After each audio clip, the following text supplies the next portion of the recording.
Hello, everyone. It's hard to believe, but we've already made it to the beginning of conference play. Here we are. The Baylor Bears officially began the road back to the Big 12 championship against Iowa State today.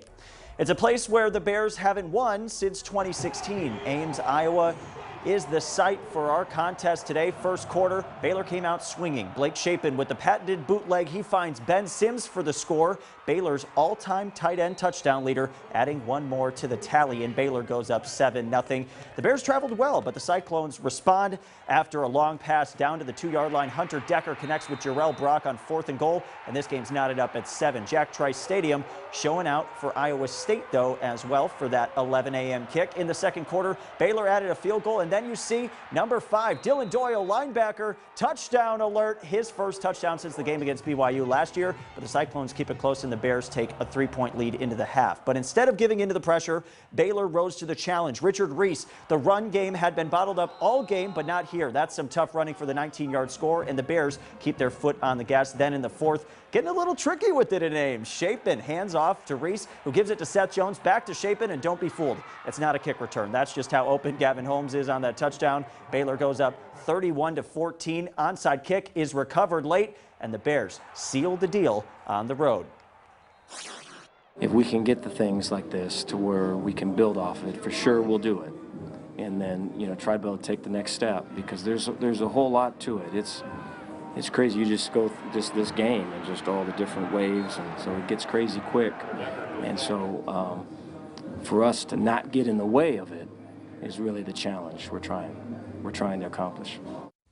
Instead of taking that trip south, we head north to Arlington, where the 23rd ranked Aggies are looking to play spoiler in the Southwest Classic against Arkansas.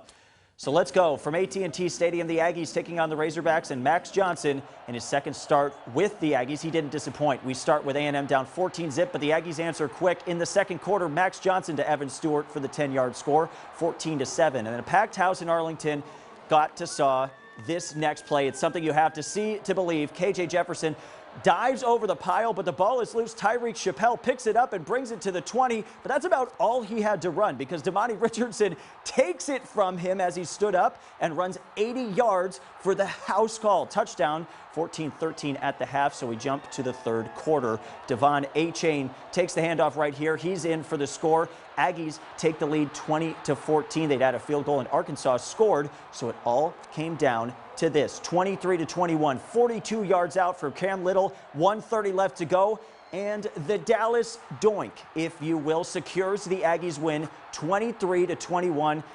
It was a game for the ages in Arlington, and we undoubtedly should see the Aggies climb up in the polls. For more on A&M's massive win, we circle back over on to Arlington. Eric, it looks like Jimbo finally has that quarterback.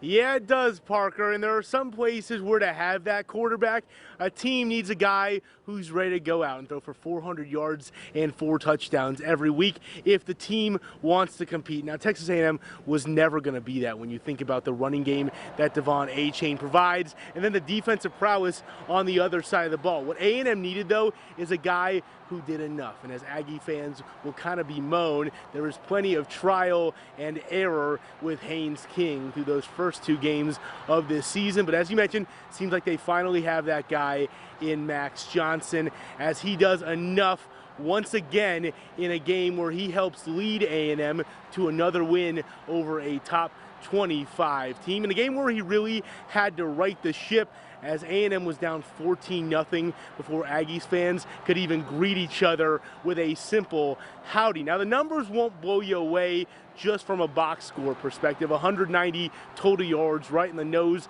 and that passing touchdown. But the big number that counts, the 2-0 record next to Max Johnson's name when it comes to his starting record in the maroon and white. He's getting better and better at it. And there's something, and he's scrambled, he's tough. He made some great runs and scrambles. His heart's big. He plays hard, plays tough, and he's still learning it. And there's still a lot of things. I mean, he can even do better, and I'm not trying to criticize him in any way. There's some throws and some plays we had there, and he knows it. But he did a great job managing the game. The run checks, a lot of those big runs he checked and, got us out of one play and got us into another and what we were trying to do. And he just gets better and better, and he's a real competitor. He's a very high-quality young man. so far Johnson has proven two things. He's proven that he can help lead the Aggies to a win in a home environment, and he's proven that he can do so in a neutral site game as well. The next test is whether or not he can help A&M win on the road, which is exactly what's waiting for the Aggies next weekend as they'll travel to Starkville for that first true road test of the season with the Bulldogs and plenty of cowbells waiting for them. For now, though, reporting from AT&T Stadium for Fox 44 Sports, I'm Eric Kelly. Thanks, Eric. We head over on to UMHB, also on the road this week after they demolished Southwestern last week. Well, let's get right into the highlights here.